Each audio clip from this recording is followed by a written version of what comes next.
This is a late winter, early spring walkthrough of what will eventually become the stonefruit forest, little mini forest here. So entering here, we have a pea flower plant which puts out these really pretty little purple blossoms, and it's friends with a heuchera there and a globe artichoke here.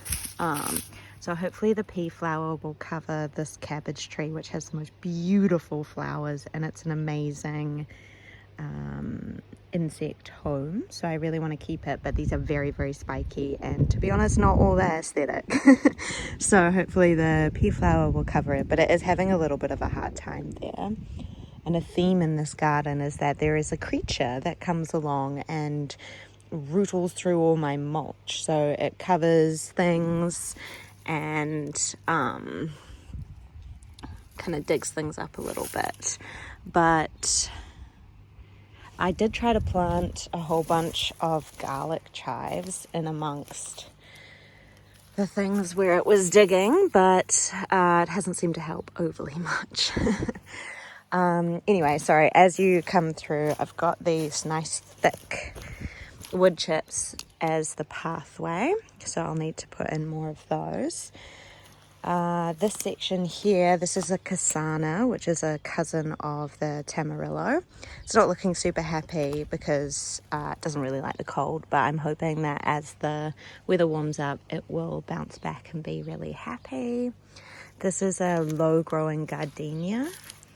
Gardenia radicans. So that only gets like 30 centimeters tall, but covers a meter spread. So it's going to go in the ground here to hopefully like kind of come around underneath this and eventually be the under canopy under the Cassana. At the moment, I've put in a few annual crops. These are cabbages. We've got a dark blue sage. Salvia. Some violas, and this is pink yarrow. I did put some bog sage in here, but I don't know where it's gone, so it might come up again.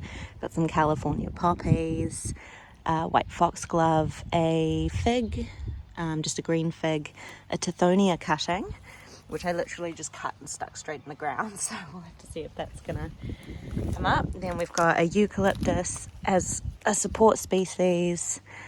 I can't remember what that's called, but it's got really cool foliage. Kind of comes up this like dark purple foliage, and then two more little yarrows in there. I've got comfrey, of course. I did put in another couple of comfrey here and maybe there-ish. Loads of comfrey all through here, lots and lots of garlic chives. This is a pink cyclamen. More poppies. Something has been chewing on all my stuff, so there's a lot of stalks, but I guess it creates a flush of exudates and therefore gets those bacteria coming that I really want in here, because this was previously bare. The ducks were in here clearing the weeds, but now I'm trying to get the growth happening again, and without the flushes of exudates there wouldn't really be motivation for bacteria to come and colonize the space.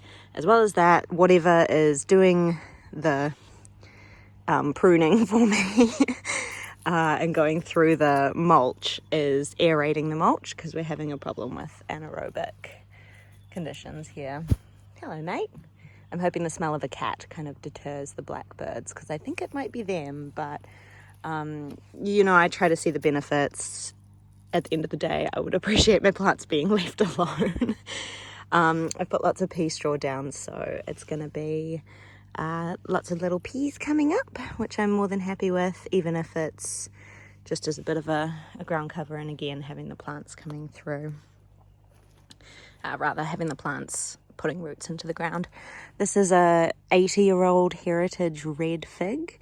Got some lamb's ear. These are like a dark rose pink. Oh, it's not lamb's ear, it's actually rose campion. So that's going to come in and fill in that space. I've got some lupin, rhubarb, looking really unhappy, but again, it has been winter and I see lots of new growth, so hopefully that one comes up. That's an Esme variety. So that's really cool. This, you can't really see. But it's a really cool kind of like geometrical native. A Molenbeekia, I want to say. But I can't really remember. It's got all these cool angles and everything. We've been calling it the Buckminster Fuller plant, if I'm remembering that name correctly, the architect who does all these like crazy spheres and stuff. Purple vine thing, Trachylospermum. So it creates a lot of pure white fragrant flowers, so I'm hoping that it will kind of cover this fence a little bit, as well as complement the other purpley aspects in here. Also, I'm going to espalier that little fig cutting over the fence too. Then we've got barnagrass and comfrey, because this is a little bit of a biomass collection corner. Again, comfrey, barnagrass, which died, unfortunately, but I've got more to put in, so that's fine. Another eucalypt, which is branching. How cute. And that hole there is from something coming under. There was a baby stoat in here stealing all my duck eggs, but I haven't seen him for a while. More lupin, and then weeds. Needs to be weeded. This had a lot of Tradescantia in this area, which the ducks took care of, but I need to be really careful to stay on top of it coming back, because this thing will just get rid of all my plants. It will own the situation. This is catmint. I have catnip elsewhere as well. Cool. Coming across here, I had a bunch of bromeliads in this area, which I didn't get rid of because I love the flowers, but I did thin them out, and I still will do more thinning out in that area. This is a New Zealand cranberry, they said on the table, on the label, which is really just a Chilean guava, I think. Anyway, you can kind of see the evidence of whatever's rootling doing its rootling. These are, I want to say Rudbeckia. I feel like I might be wrong. They've got those like big, beautiful flowers, perennial as well. I've got a bunch of pansies and violas to tumble over the rocks. This right here is one of my fruit trees, just gone in, and it's starting to bud. I'm so excited. That is a garden lady peach. And she is in this beautiful spot. Here's a silver dusty miller. More of these. I feel like gardenia's not, I mean, what did I call it? Rudbeckia? Maybe. Here's an echinacea that will hopefully come back for the spring, because echinacea is my favorite flower. Got some cineraria cuttings, which don't look overly fabulous, but they might come through. We shall see. And then tree lucerne, which is also not overly happy. It's very wet in this area, so yeah. Then I'm going to keep in a bunch of bromeliads because they're really great for pollinators as a water source. Mint in a pot. Some brassicas to go out soon. A salad container that was on our deck, and then the chickens were eating it, so now it's in here, which is probably won't be any more safe, but yeah. More Tithonia cuttings, lavender that I'm not putting in the ground because it's very, very, very wet, and that just won't go well. And then some other cuttings, herbs and flowers and stuff that will go in the garden eventually.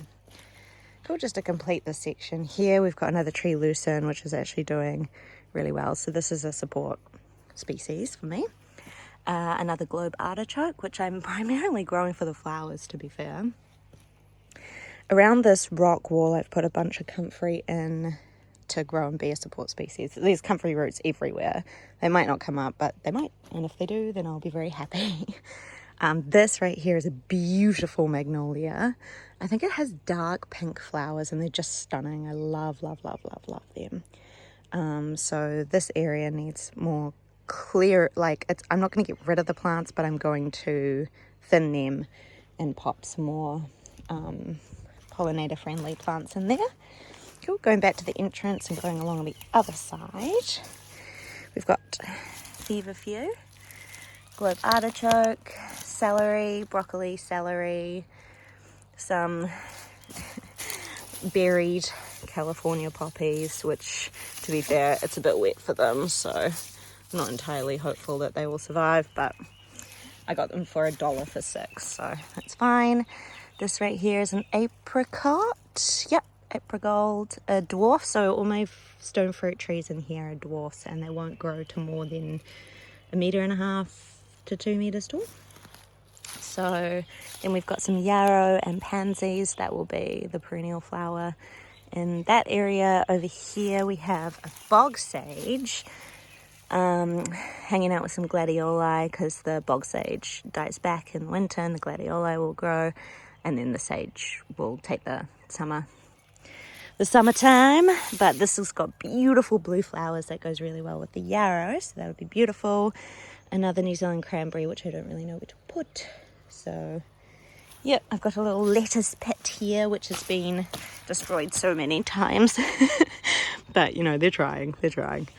Tamarillo, looking sad. It's got a cool trunk shape. I like it. Hopefully it comes back when it's a bit warmer. Catnip in a pot, because I don't know where I want to put it. Obviously we do have a cat. This is my thinking stone. Sit on it and look at stuff. We've got another feverfew here. This is a nectar babe nectarine, and we've got another nectar babe nectarine right there. We've got kind of a drift of California poppies coming through, but I have to come and unearth them every day. So, you know, if we get some, I'll be happy. Then we've got red cabbage and 3 broccolis, or 3 cauliflower there, because I wanted the white to complement the nectarine blossoms and the beautiful foliage of this pomegranate. This is a wonderful variety, literally called Wonderful, and it's beautiful. This is, I've had this for about 4 years. It's grown dramatically, and I really, really love it. I think it's a beautiful plant, and I'm hopeful to get some pomegranates. And this is one of its babies, just starting to come back in the winter.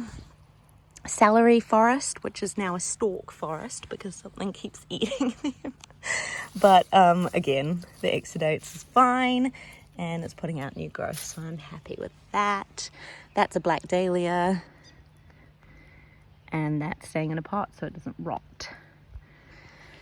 So yeah, oh, actually, this is one of the most exciting. So these are 2 white foxgloves. So we're coming into the weedy patch here. There's pineapple sage, delphiniums, brassica that I've let go to seed, and I can see a whole bunch of bees on it. Even though it's a sunny day now, but it's kind of still end of winter. I've got 3 berries to go in somewhere. But I'm really, really excited about this. Boronia, it smells insane. Like insane. And I think the flowers are so cute. They're like dark brown, but they have these yellow insides. And I'm obsessed. The scent is unbelievable. So that's really gorgeous. That's a perennial from Western Australia. Hopefully it'll be fine in our clay soils. It's going to go right there with these 2 white foxglove, if I can remember correctly, or they might be like an apricot peachy foxglove. Anyway, whatever they are, they're going to go beautifully with this guy. And yeah, kind of just transitioning from a high input annual garden, which I can't manage now that I'm working full time, over to a forest system. Still annuals and stuff in here, especially this early on in succession. But yeah, I've got lots of flower seeds started to complement the forest aspect, and yeah, kind of planting really densely so it's minimal weeds and everything. Lots of support species. Here's another tree lucerne. And there's comfrey all through here. Everywhere that I've planted a fruit tree, in the drip line around the fruit tree, I've planted comfrey. So, you know, even if not all of it comes up, there's still going to be plenty in this area. The soil here is really dense clay. It's got a pretty good level of topsoil now that the ducks have been in here. But I've still had to dig massive holes for the fruit trees. because the drainage at that level is really bad. So I dug a really big hole, and hopefully that helps them deal with the terrible clay soil here. But yeah, happy babies, mostly chewed upon babies. I'm excited to see how this space develops. Oh, that's a bottle brush. I forgot the big one. That's been in there for a couple of years. It's beautiful when it blooms.